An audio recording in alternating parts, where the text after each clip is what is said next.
Financial wellness. Reach out to them for advice at 855-DON-GINO. And now back to your hosts, Don Getling and Gino Franti. All right, so why don't we talk about, I love this content again, the process of buying and the process of selling. What is the process and what are you paying for? Nobody talks about that. All they talk about is me. So you're a bad singer, so stop. I know. That's why you won't see me doing karaoke. I'd still applaud. Yeah. Courtesy clap. Yeah, please get off the stage. Yeah, you're done. It's my turn next. Exactly. Your time is up. You will not see me on karaoke unless I'm doing voices. I can do voices really well. So. Let's not go there. Gino's had to deal with that for 5 years, so thank you. All right, again, Felicia Grady with Realty Executives, who's been in the industry out here 1990. Woo, 26 years. Nice. That's the experience that we love to be part of because there's nothing like experience that has been there, done that, seen that, and can be prepared for that, like somebody who's got experience. So kudos to you. Okay, well, thank you. Very cool. Okay. So tell us a little bit about the home buying process. I mean, I know one of the things we talked about is, it's so basic, but what's a real estate agent? Why do I need one? I mean, especially in this inventory market right now, low inventory market, I'm seeing it more and more and more. People are just going to the listing agent of the home and trying to write an offer themselves. And just saying, hey, I'll go with you if you get me the house. I'm hearing that every single day right now as a lender. Don't do that. And don't wake up in the morning and so you're done with your rent. You don't want to do this anymore. It's like, honey, we got to buy a house. Okay. So you don't just go on Zillow and look for something. This is bad. For one thing, Zillow doesn't have all the listings. Nope. There might be something that's listed. You won't even find out about it right away or ever because they're not always hooked into the MLS. Well, they have to purchase their leads, and they purchase maybe 80% of the leads, right. the So listings. Everything's not even in there. Some of the information's old, so don't do that. What you want to do is find an agent first, and you need an agent who's, for one thing, a realtor, not just an agent. And there's a difference. A realtor subscribes to a code of ethics. So you need an agent who has promised to be ethical or else. So you really want that. You want an agent who's well connected. They have networking groups that they belong to. They have ways to reach other listing agents and find out what's on the market.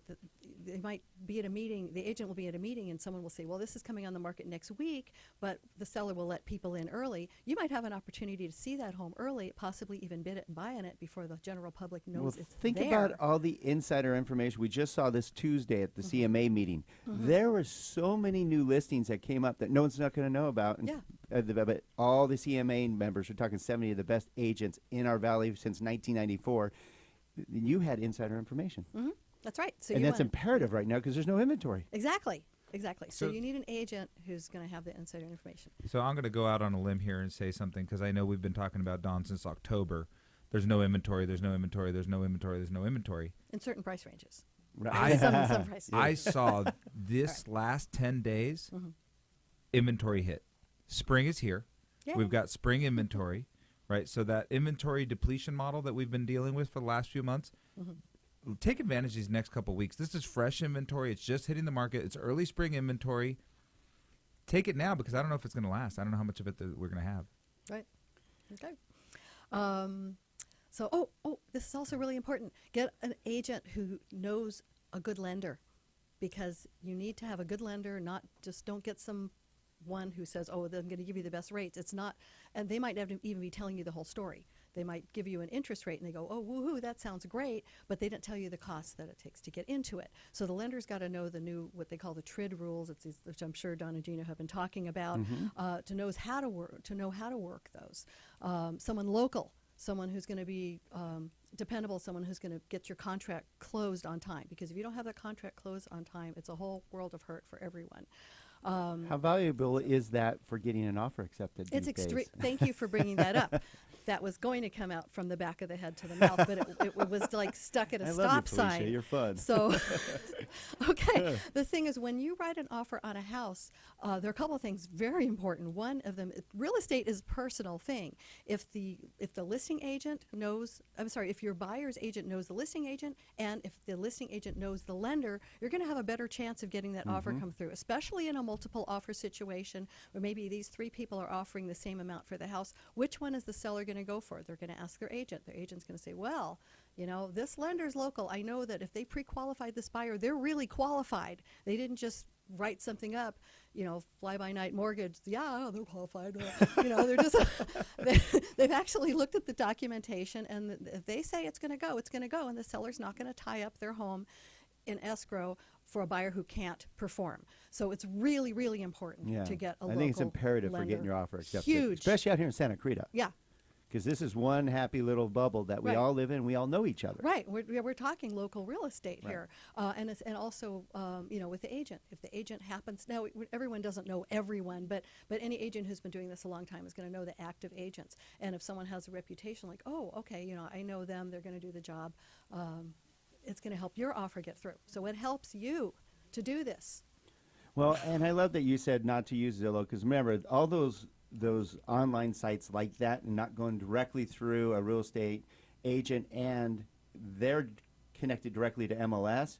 Zillow is a marketing company. They're going to basically market you and sell your information to you. They'll sell it to other real estate agents. They'll sell it to us. They'll sell it to anybody. That's right. That's I right. love the idea that if you consider the fact that right now internet information is old.